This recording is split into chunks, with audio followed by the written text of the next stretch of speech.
యూపీలో రైతులకు రుణమాఫీ చేస్తున్న కేంద్రం తెలంగాణలో మాత్రం ఎందుకు అమలు చేయలేదన్న మంత్రి కేటీఆర్ వ్యాఖ్యలకు జవాబిచ్చారు బీజేపీ నేత కిషన్ రెడ్డి. రుణమాఫీ రణంలో కేటీఆర్ ఏమన్నాడు, దానికి కిషన్ రెడ్డి ఏమని సమాధానం ఇచ్చారో ఇప్పుడు చూద్దాం.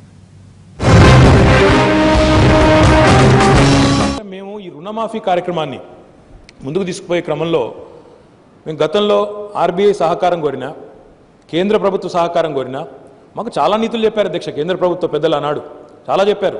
రుణమాఫీ చేయడం వల్ల ఆర్థిక పరిస్థితి ఇలా దెబ్బతింటుంది, ఇది ఒక ఇండిసిప్లిన్ ప్రోత్సహించినట్టు అవుతుంది, ఇది కరెక్ట్ కాదు అని చెప్పి మాకు చాలా నీతులు మంచి మంచి సామెతలు చెప్పారు అధ్యక్ష. కానీ వారి అవసరార్థం, వారికి అవసరం పడితే ఎట్లుంటుందంటే తమ దాకా వస్తే కానీ తెలియదన్నట్టు ఉత్తరప్రదేశ్లో ఎన్నికలు వస్తే మాత్రం అక్కడ వారి పార్టీయే, మేము అక్కడ ఎట్టి పరిస్థితుల్లో గెలిచి తీరాలి కాబట్టి, ప్రధానమంత్రి గారి ప్రెస్టేజ్ అంశం కాబట్టి సీదా పోయి అక్కడనే మొత్తం మాఫీ చేస్తామని చెప్పినారు అధ్యక్ష. ఈరోజు నేను అడుగుతా ఉన్నా అధ్యక్ష, వారికి నిజంగానే వ్యవసాయంలో కేటాయింపులు తగ్గాయని బాధ వారికి ఉంటే, ఆ భావన వారికి ఉంటే, ఈరోజు ఉత్తరప్రదేశ్కి ఒక నీతి, తెలంగాణకు ఒక నీతి అధ్యక్ష. కేంద్ర ప్రభుత్వము ఉత్తరప్రదేశ్కి సంబంధించినటువంటి రైతుల రుణాలు మాఫీ చేస్తామని చెప్పినటువంటి విషయం వాస్తవమే. కానీ అది కేంద్ర ప్రభుత్వ నిధుల ద్వారా ఆ యొక్క మాఫీ జరగదు, ఉత్తరప్రదేశ్ నిధుల ద్వారానే మాఫీ జరుగుతుంది.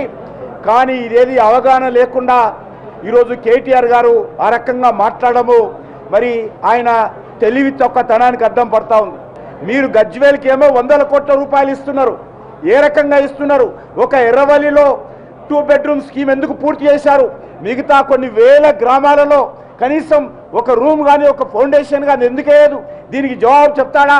బహిరంగ చర్చకు ఈరోజు కేటీఆర్ సిద్ధంగా ఉన్నాడని అడుగుతా ఉన్నాను.